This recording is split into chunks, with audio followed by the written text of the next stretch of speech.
Today's topic will be the GST. You know what is the full form of GST? Yeah, goods and services. Goods and Service Tax.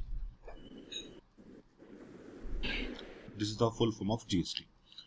Actually, before the GST, there was some word आपने सुना होगा.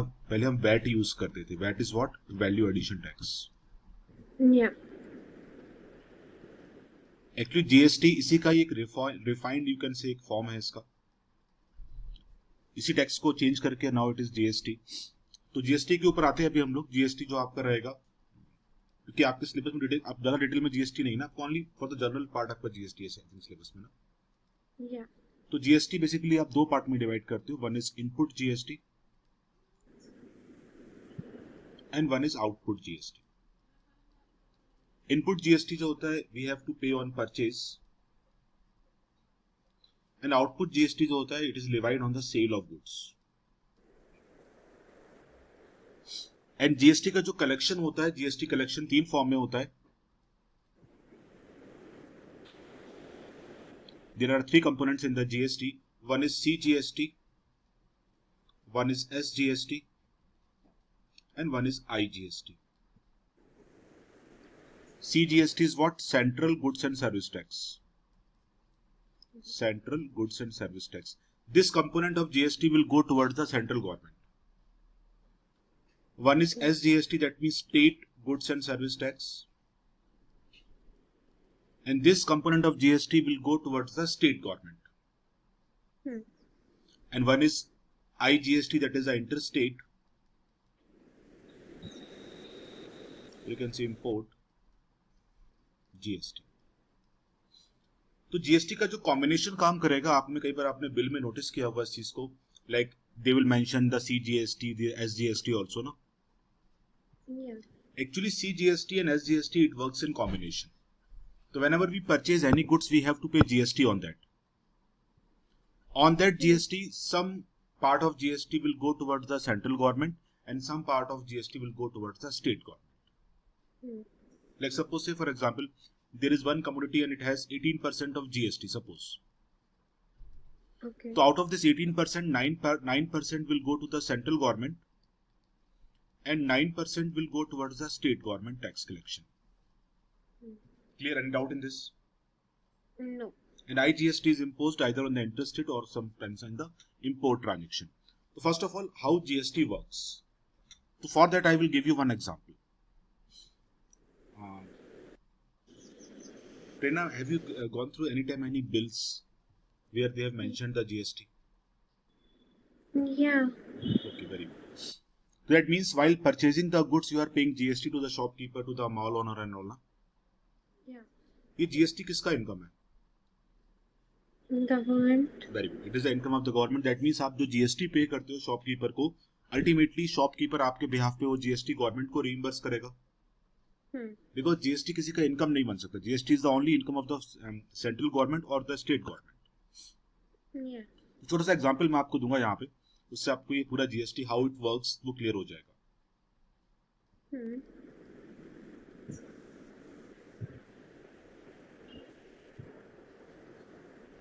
Nowadays जितनी भी manufacturing firms है, they keep on outsourcing their inputs or not? Yeah. Basically सारी manufacturing firm सारे inputs खुद produce नहीं करती ना. कुछ इनपुट वो खुद प्रोड्यूस करेंगे और कुछ इनपुट वो लोग परचेज करते हैं from other firms. I will give you one example here. Suppose ये एक फर्म है, इसका नेम है मारुति. फर्म का नाम क्या है? मारुति. अभी इस बिजनेस का काम क्या है? इनके बिजनेस का काम है कार प्रोड्यूस करना. बट इस कार को प्रोड्यूस करने में दे परचेज सम इनपुट्स और not. Sometimes they purchase some aluminum sheets. Sometimes they purchase for the tires and all. Like they keep on outsourcing the components. तो suppose ये एक firm है Seat. और इस फर्म का काम क्या है? टायर्स प्रोड्यूस करना. क्लियर? अभी Seat तो कार प्रोड्यूस नहीं करेगा. अभी सपोज मारुति को एक कार प्रोड्यूस करनी, ठीक है एग्जांपल की मारुति को एक कार प्रोड्यूस करनी है. They want to produce one car. अभी इस कार में they have to purchase 5 tyres from that Seat. Clear? Yeah. 4 will be the main tire and 1 will be the spare tire. Suppose एक tyre का जो costing है per piece से for example it is 5000 rupees per piece इसका costing है और इस पे जो जीएसटी लगेगा से इट इज 20% का जीएसटी इस पे आपको इम्पोज करना है for example. That means the costing of 5 tyres will become as 25,000 rupees Yeah. और इस पे जीएसटी लगेगा 20% of this will be how much 5,000 rupees. That means 30,000 rupees का इंक्लूडिंग जीएसटी बिल बनेगा. दैट मीन्स मारुति की जो फर्म है वो सीएट को कितना मनी पे करेगी 30,000 रुपीज इंक्लूडिंग जीएसटी पे करेगी for the purchasing of 5 tyres. कोई डाउट यहाँ पे? No. अभी सपोज मारुति ने कार प्रोड्यूस किया और उस कार का जो वैल्यू रखा, सपोज इन्होंने मार्केट में इसका वैल्यू रखा 10 लाख रुपीस. ठीक है. और इस पे भी जीएसटी है. सपोज इस पे जीएसटी है अगेन से फॉर एग्जांपल 20% का जीएसटी यहां पर भी है सपोज.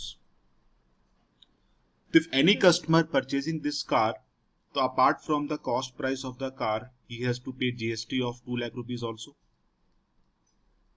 दैट मीन्स वो कस्टमर 12 लाख रुपीज पे करेगा. ये पार्ट क्लियर हुआ आपको? Yeah. यहाँ पे कोई डाउट इस पूरे प्रोसेस में? No. Okay, very good.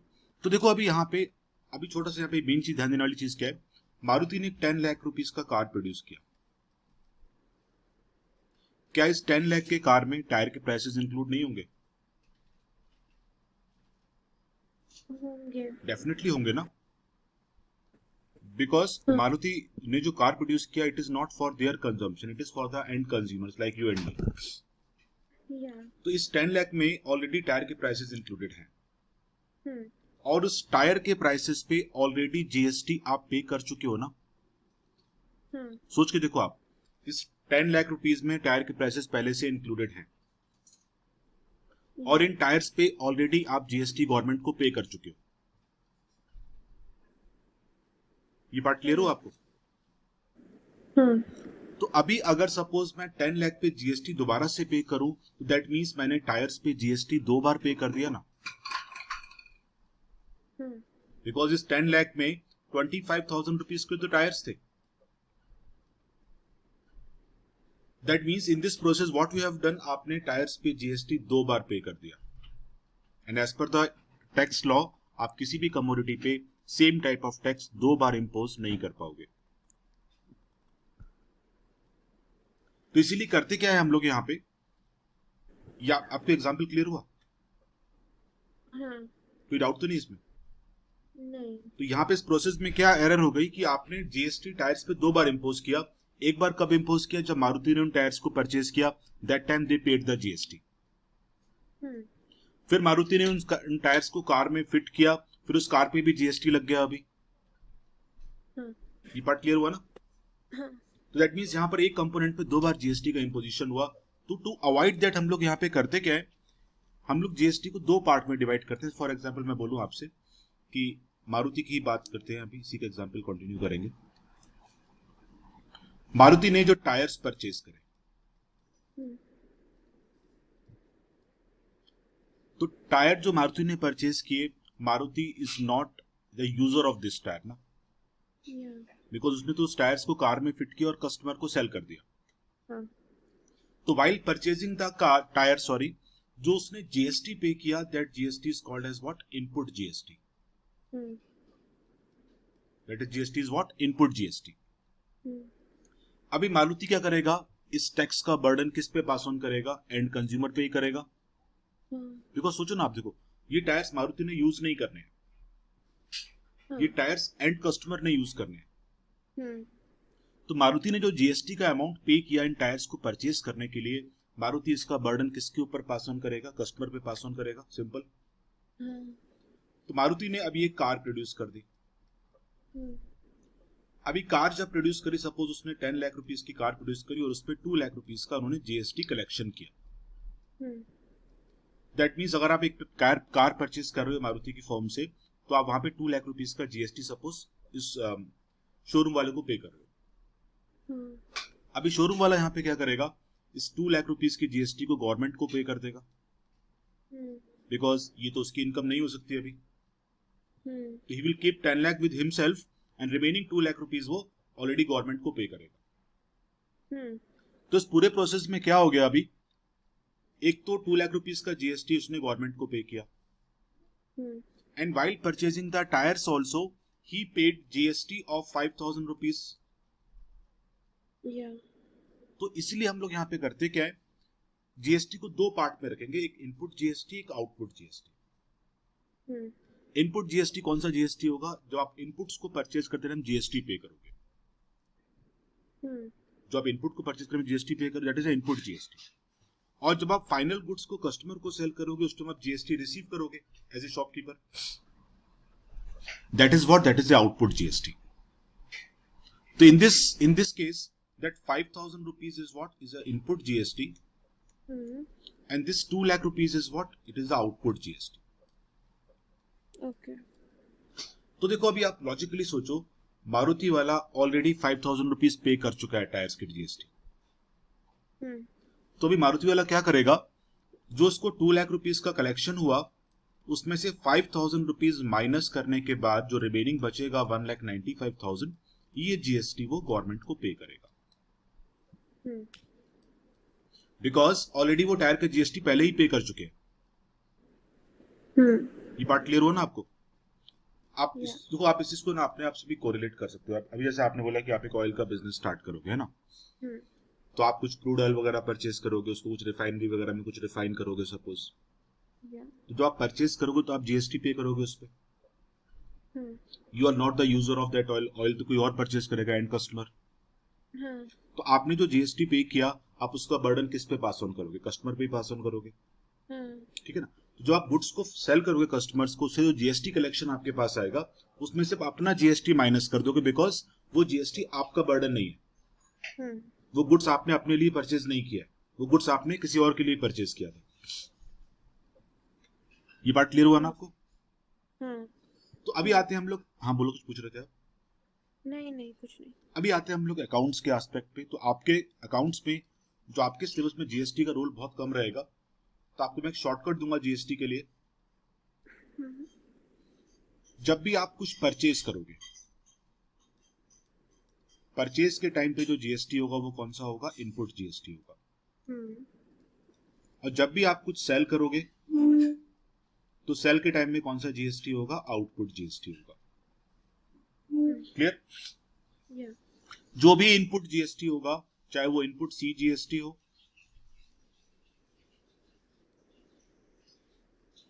चाहे वो इनपुट आई जीएसटी हो या एस जीएसटी हो, कुछ भी होने दो,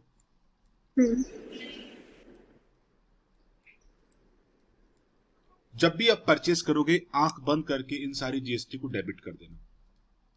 कुछ मत सोचना, डेबिट कर दो उसको. जब आप गुड्स को सेल करोगे तो कोई भी जीएसटी हो, चाहे वो आउटपुट सी जीएसटी हो, चाहे आउटपुट एस जीएसटी हो, चाहे आउटपुट आई जीएसटी हो, कुछ मत सोचना, क्रेडिट कर देना इसको.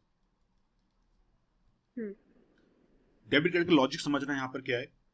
एज ए कस्टमर अगर सपोज मैं जीएसटी पे करूंगा,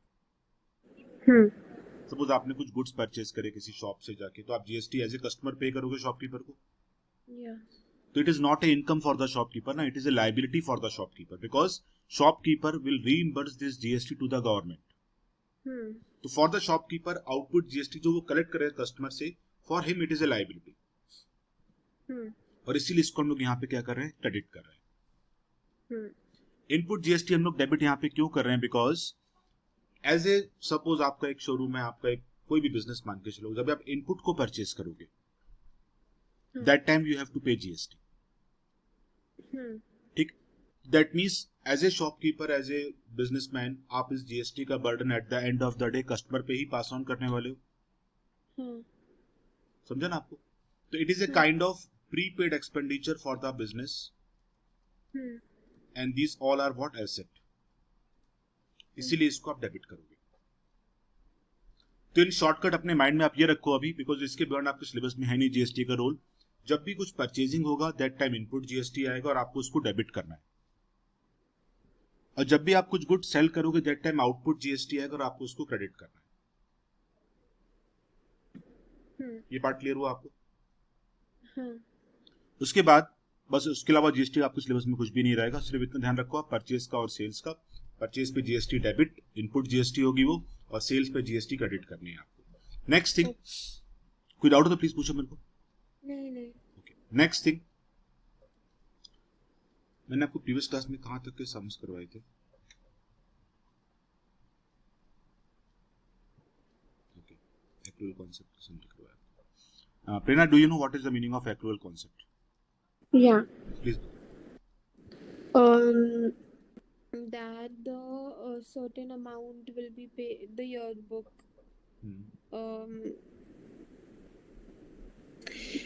certain amount is paid, whatever the expenditure is will be written in that year's in the account ka that yearbook. whether it has been paid or not, no? Yeah, something like Okay, very good. So in the accrual concept, there are 4 types of entries. One is for outstanding expenditures. One is for prepaid expenditure. One is for accrued income. And one is for advance income. And it is also called as what? Unearned income. Coming to one by one, first of all, outstanding expenditures.